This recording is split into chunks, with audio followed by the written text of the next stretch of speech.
आपण महाराष्ट्रात प्रवास करताना किंवा नकाशामध्ये गावं शोधताना काही गावांच्या नावापुढे खुर्द, बुद्रुक, कसबा आणि मौजे असं लिहिलेलं आपण बघतो. उदाहरणार्थ वडगाव खुर्द, वडगाव बुद्रुक, कसबा बावडा. पण तुम्हाला कधी प्रश्न पडलाय का की या शब्दांचा नेमका अर्थ काय आहे आणि गावांच्या नावाच्या आधी का जोडले जातात? चला तर मग आपण आज याच रहस्याचा उलगडा करूया. नमस्कार, मी अमित गद्रे. न्यूज 18 लोकमतच्या विशेष व्हिडिओमध्ये सगळ्यांचं स्वागत आहे. तर खुर्द, बुद्रुक हे दोन्ही शब्द फारसी भाषेमधून आलेत आणि कसबा आणि मौजे हे शब्द अरबी भाषेमधून आलेत. आपल्या महाराष्ट्रावरती खरं तर अनेक राजवटी होत्या आणि त्या काळामध्ये अनेक बाहेरच्या शब्दांचा वापर रूढ झाला आणि शब्द मराठीमध्ये अगदी सर्रासपणे बोलले जाऊ लागले. सगळ्यात आधी आपण बोलूया खुर्दबद्दल.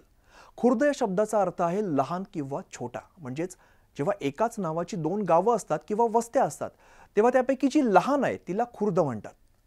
उदाहरण आपण बघूया. कळंब खुर्द म्हणजे लहान कळंब गाव. आता बघूया बुद्रुक म्हणजे नेमकं काय.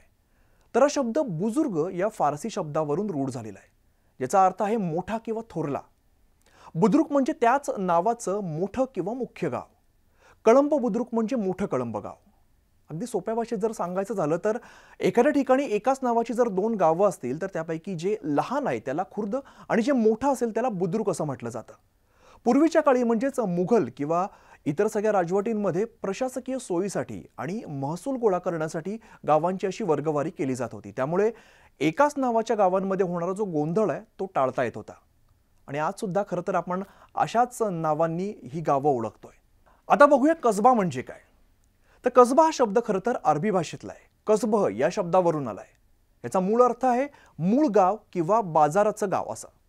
तर मौजे हा शब्द देखील अरबी भाषेतला आहे. मौज किंवा मौझा या शब्दावरून आलेला आहे आणि याचा अर्थ गाव किंवा लहान वस्ती असा आहे.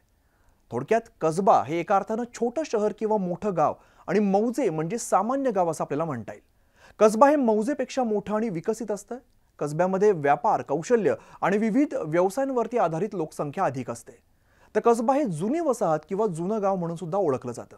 आता तुम्हाला आपल्या गावांच्या आधी असलेल्या खुर्द, बुद्रुक, कसबा आणि मौजे या शब्दांमागचा अर्थ आणि त्याचा वापर का केला जातो हे समजलं असेल.